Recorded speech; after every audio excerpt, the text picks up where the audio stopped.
Hello and welcome back to door to divinity 805। आज के video में आपका बहुत बहुत स्वागत है। मैं आशा करती हूँ आप सब अच्छा कर रहे होंगे, क्योंकि मैं भी बहुत अच्छा कर रही हूँ। आज का ये जो वीडियो है वो फायर साइंस के लिए है। अगर आपका ज़ोडिएक साइन, आपका सन साइन, मून साइन या राइजिंग साइन एरीज़, लियो या सजिटेरियस है, तो आज हम देखेंगे कि आपका जो रेस्ट ऑफ द 2024 है वो कैसा जाएगा, उसके लिए क्या प्रेडिक्शंस हैं, क्या गाइडेंस हैं, आप क्या चीज़ें फॉलो कर सकते हैं, वो सब हम आज चेक करेंगे।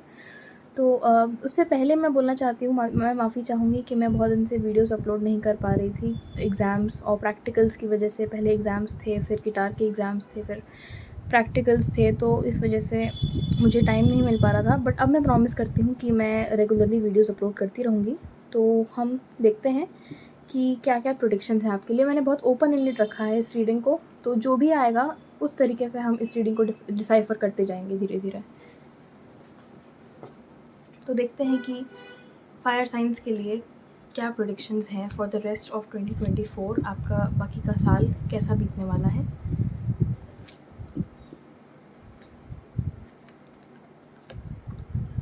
वाओ,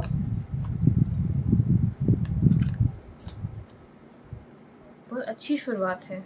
मुझे काफ़ी ये भी सेंस हो रहा है, बहुत स्पिरिचुअल लोग हैं इस रीडिंग में जो अभी देख रहे हैं। डेफिनेटली देखिए, मैं स्पिरिचुअल बोल रही थी और यहाँ पे हाई प्रीस्टेस आया है। और आप देख रहे हैं ब्लू का बहुत बड़ा थीम है आपकी रीडिंग में। ब्लू और ग्रे बहुत प्रोमिनेंट है।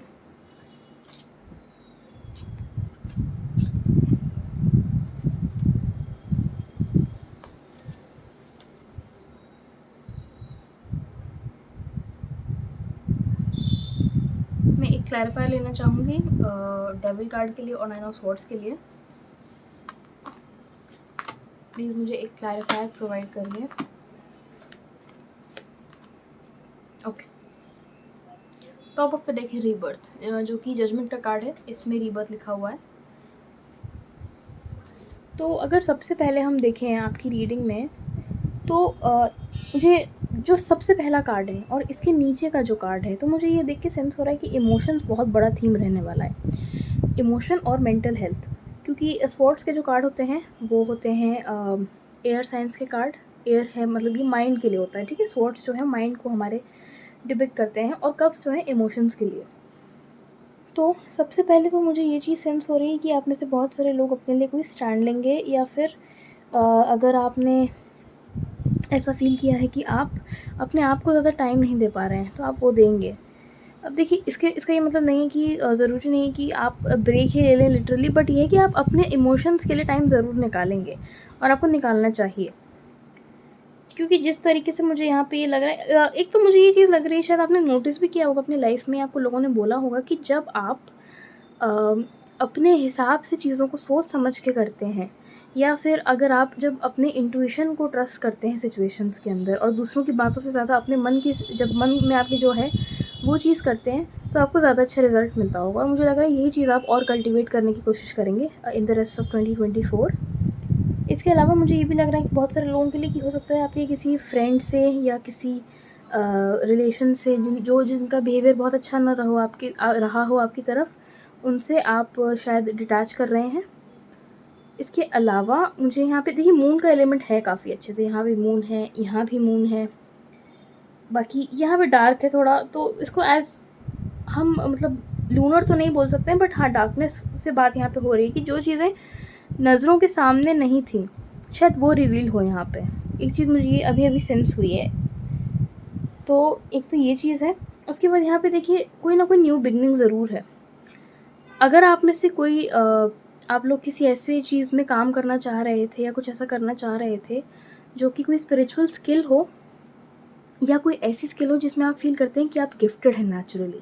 जैसे मान लीजिए आप बहुत अच्छी पोइट्री लिख लेते हैं अपने आप, या आपको लगता है नेचुरली आप एक्टिंग बहुत अच्छी कर सकते हैं, वो चीज़ आप उसके लिए स्किल यहाँ पे डेवलप करेंगे। ये चीज़ मुझे सेंस हो रही है, क्योंकि देखिए यहाँ पे मैजिशियन का कार्ड होता है नंबर 1 और उसके बाद होता है नंबर 2 हाई प्रीस्टेस।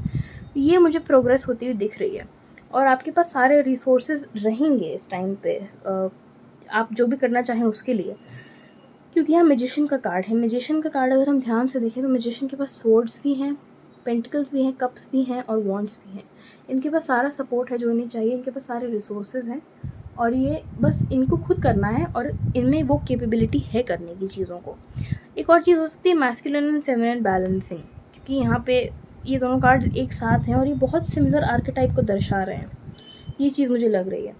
इसके अलावा आई थिंक कि अगर आपको किसी चीज़ में एंजाइटी होती थी या अगर आपको लगता था कि कोई ऐसी चीज़ है जो अपने जैसे मान लीजिए इमोशंस हो गया, कोई सिचुएशन हो गई जिसको कंट्रोल आप कम कर रहे हैं और वो आपको ज़्यादा कंट्रोल कर रही है, मुझे लग रहा है कि वहाँ पे आप अपने इंट्यूशन का इस्तेमाल ज़रूर करिए। भले ही आपको डर लगे थोड़ा सा, बट उस डर से आगे बढ़ना, क्योंकि देखिए डेविल का कार्ड वैसे तो अगर किसी पर्सन के लिए निकाला जाए तो ये बहुत पॉजिटिव कार्ड नहीं होता है, बट डेविल का कार्ड ये भी होता है कि आपके आसपास ऐसी चेन्स हैं जो कि असली में एग्जिस्ट नहीं करती हैं, आपको बस ऐसा लग रहा है। तो उन चेन्स को हटाना, उस इल्यूजन को रिकग्नाइज करना, ये भी दर्शाता है डेविल का कार्ड। और यहाँ क्योंकि हाई प्रीस्टेस का कार्ड है, इसलिए एक तो मुझे ये भी चीज़ सेंस हो रही है आप लोग बहुत प्रोटेक्टेड हैं, और इसके अलावा आप लोग अगर डिसाइड कर लें कि मुझे ये चीज़ करनी है तो आप कर लेंगे। मुझे ये भी लग रहा है कि कुछ काफ़ी लोगों के लिए कि ब्लॉकेजेस रिमूव हो रही हैं किसी टाइप की। अगर आपको लगता था कि कोई चीज़ें आपकी ब्लॉक हो जाती थी या आप कुछ करना चाह रहे थे तो वो हो नहीं पाता था, कुछ ना कुछ प्रॉब्लम आ जाती थी, मुझे वो हटता हुआ दिख रहा है। मुझे लग रहा है कि ये जो रेस्ट ऑफ द ईयर आपका रहेगा, ये बहुत सारी चीज़ों का रेजोल्यूशन रहेगा। अब मैंने 9 ऑफ स्वॉर्ड्स और डेविल के लिए क्लैरिफायर निकाला था और आया था 9 ऑफ पेंटिकल्स, जो कि एक बहुत ही ज़बरदस्त कार्ड है अगर हम एक फाइनेंशियल पर्सपेक्टिव से देखें खासकर। तो ये कार्ड बहुत अच्छा है क्योंकि देखिए 9 का नंबर है, तो कंप्लीशन का नंबर है। अगर आप लोगों के, मुझे लग रहा है कहीं पे अगर फाइनेंस अटके हुए भी थे तो वो भी खुलते हुए नज़र आ रहे हैं। उसके अलावा यहाँ पे एक कंटेंट की, एक सेटिस्फैक्शन की फीलिंग है। तो मुझे लग रहा है कि ये जो रेस्ट ऑफ द ईयर है आपको किसी तरीके का सेटिस्फैक्शन देगा। देखिए हो सकता है कि आप लोगों को थोड़ी बहुत एंजाइटी या स्ट्रेस की सिचुएशंस को फेस करना पड़े, क्योंकि यहाँ पे ये कार्ड्स हैं, मैं इनकी प्रेजेंस को डिनाई नहीं करूँगी, ठीक है। बट मुझे ये भी लग रहा है कि ऐसा कोई स्ट्रेस नहीं होगा जो आपके ऊपर हावी हो पाए। मतलब आप समझ रहे हैं, आपको ये समझने की ज़रूरत है कि जो भी सिचुएशन अगर आपको स्ट्रेस दे रही है तो वो सिचुएशन एंड नहीं है। मतलब आप उससे निकल सकते हैं, बस आपको डिसाइड करना है कि हाँ मुझे इसमें से निकलना है। ऐसी कोई प्रॉब्लम नहीं आनी चाहिए वैसे तो, बट कभी कभी हम ऐसी ऐसी चीज़ों की चिंता करते हैं जिनके बारे में हम ना कुछ कर सकते हैं, और कई बार वो सच भी नहीं होती है, हम ज़्यादा एंजाइटी में चले जाते हैं। तो उसमें यही है कि आपको इस एनर्जी में आना है, हाई प्रीस्टेस की जो एनर्जी है, जो प्रेजेंट मोमेंट में है, जो ग्राउंडेड है। इसके अलावा क्योंकि यहाँ पे 2 ऑफ पेंटिकल्स का भी कार्ड है और रीबर्थ का कार्ड है। रीबर्थ तो जैसे मैंने पहले भी कहा था, कोई एंड से बिगनिंग मुझे लग रही है मैजिशियन का कार्ड देख के, क्योंकि ये फर्स्ट कार्ड है। तो और देखिए ये लास्ट कार्ड है मेजर अरकाना का, देख रहे हैं आप, बहुत बड़ी कोई साइकिल एंड होगी डेफिनेटली, ये तो मैं गारंटी के साथ कह सकती हूँ। क्योंकि यहाँ पे पहला कार्ड जो देखिए फूल होता है वैसे पहला कार्ड, पर ये नंबर 1 का कार्ड है और ये है आखिरी कार्ड, तो डेफिनेटली कुछ बड़ा चेंज है फिर। अब यहाँ पे क्योंकि 2 ऑफ पेंटिकल्स भी है, 2 ऑफ पेंटिकल्स जनरली इस चीज़ को बताता है कि आपको जगल करना पड़ रहा है, आपको 2-3 चीज़ों में बैलेंस करना पड़ रहा है। तो ये चीज़ हो सकती है कि आप किसी ऐसे प्रोजेक्ट में या किसी ऐसी चीज़ में काम करें जहाँ पे आपको बैलेंसिंग करनी पड़े। बट अगर मैं इस डेक की बात करूँ तो इस डेक के अंदर ही कार्ड की इमेजरी बहुत पॉजिटिव है, क्योंकि इसमें ये है कि आपको भले ही जगलिंग करनी पड़ रही है, भले ही पीछे तूफान आ रहा है, बट आप उसको हैंडल कर सकते हैं, आपके पास ये कैपेबिलिटी है। मैं 2 और कार्ड्स लेना चाहूँगी इस रीडिंग को ख़त्म करने से पहले। अगर हमें कोई और फाइनल मैसेज देना चाहे यूनिवर्स, तो हम देखते हैं कि रेस्ट ऑफ द 2024 के लिए और क्या मैसेजेस हैं।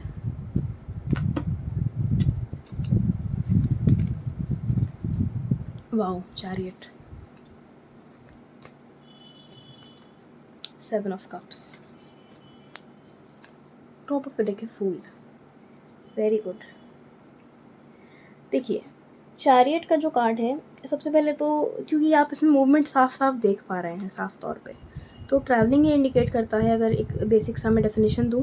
उसके अलावा इसका मैंने एक और रीडिंग देखा है कि चैरियट का कार्ड ये बताता है कि फेमिनिन और मैस्कुलिन साइड को ये डिपिक्ट करता है, ठीक है, ब्लैक और वाइट। तो इसमें ये है कि एक अगर केओटिक सिचुएशन है तो उसके अंदर कंट्रोल आप ला सकते हैं, आपके पास ये कैपेबिलिटी है, बट आपको फोकस से आगे बढ़ते जाना है। तो आप कोई भी सिचुएशन हो उसको आप सही कर सकते हैं, और ये कार्ड फॉरवर्ड मूवमेंट का कार्ड है। तो जैसे मैं कह रही थी कि मुझे सेंस हो रहा है कुछ ब्लॉकेजेस रिमूव हो रही हैं, तो डेफिनेटली इस कार्ड से कंफर्म होता है कि कुछ ना कुछ ब्लॉकेजेस ज़रूर रिमूव होंगी। उसके बाद यहाँ पे 7 ऑफ कप्स का कार्ड है और मैंने टॉप ऑफ द डेक फूल का कार्ड देखा। देखिए टॉप ऑफ द डेक जो कार्ड आता है ना, उसको आप एक तरीके से एंडिंग समझ सकते हैं कि ये फाइनल कार्ड है, ये फाइनल मैसेज है। तो 7 ऑफ कप्स का जो कार्ड है वो जनरली कार्ड होता है काफ़ी सारी चॉइसेस का। आपके आसपास काफ़ी सारी चॉइसेस हैं, आप सोच रहे हैं, आप थोड़ा सा कंफ्यूज हो रहे हैं। और इस कार्ड में अगर आप देखें तो ये इंसान जो है ये बहुत आपको डीप कॉन्टम्पलेशन में दिख रहे हैं, और इनके साइड में एक कप है पर इनका ध्यान इन बाकी सारे कप्स की तरफ है। ये बात को सिग्निफाई करता है कि आप बहुत सारे चॉइसेस में कंफ्यूज हो रहे हैं बीच में। और यहाँ पे 8 ऑफ कप्स था कार्ड। देखिए फूल का कार्ड क्योंकि टॉप ऑफ द डेक है, इसलिए मुझे ये चीज़ लगती है कि अगर आप ऐसी सिचुएशन में आते हैं जहाँ आपको लगता है कि आपको डिसीजन लेना है पर आप थोड़ा सा कंफ्यूज महसूस कर रहे हैं, तो आप वैसा डिसीजन लीजिए जो आपको एकदम अंदर से सही लगे। आपको अंदर से जो लगे कि हाँ यार मैं इसमें थोड़ा सा रिलैक्स्ड फील करूँगी या मैं इसमें थोड़ा खुश फील करूँगी। कई बार ऐसा ही होता है कि दोनों ही ऑप्शंस अच्छे होते हैं, इसलिए डिसाइड करना बहुत मुश्किल हो जाता है। तो उस टाइम पे अपनी मेंटल हेल्थ को, अपनी कंफर्ट को, इन सब चीज़ों को भी ऊपर रख के देखिएगा, क्योंकि आपके लिए ये चीज़ इम्पॉर्टेंट है। इसके अलावा मुझे ये भी लगता है कि आप जो भी चॉइस लेंगे वो आपको फ़ायदा देगी। और मैं ऐसा इसलिए कह रही हूँ क्योंकि इनके हाथ में जो प्लांट है ना, ये एक कार्ड है इसमें 7 ऑफ पेंटिकल्स का। उसके अंदर जो फिगर हैं वो ये सेम पत्तों को तोड़ रहे हैं। मैं ट्राई करती हूँ आपको दिखाने का। एक बार इसको वीडियो को पॉज करके मैं वो कार्ड ढूंढ के आपको दिखाती हूँ। ये देखिए ये कार्ड है 7 ऑफ पेंटिकल्स का। ये जो तोड़ रहे हैं इसमें कल्टिवेशन, ये सिमिलर है बिल्कुल। इन कार्ड्स की इमेजरी बहुत सिमिलर है, इस वजह से मुझे ये चीज़ सेंस होती है। और आपके पास यूनिवर्स का सपोर्ट है, यूनिवर्स की गाइडेंस है, क्योंकि जहाँ यहाँ पे जो ब्लैक पेट है ना, ब्लैक डॉग है आई मीन, ये देख के मुझे ये चीज़ सेंस होती है। तो आपको अंदर से जो भी सही लगता है ना, बिना डाउट के आप उस डिसीजन को ले सकते हैं। इसके अलावा मुझे ये कार्ड ये देख के ये भी लग रहा है कि अगर आप लोग काल भैरव से कनेक्टेड फील करते हो तो आप उनकी पूजा कर सकते हैं। इसके अलावा ग्रीक नहीं, इजिप्शियन गॉड अनुबिस की आप पूजा कर सकते हैं, उनसे कनेक्ट कर सकते हैं। God of the after life, god of death, actually god of death and mummification, god of after life Osiris हैं।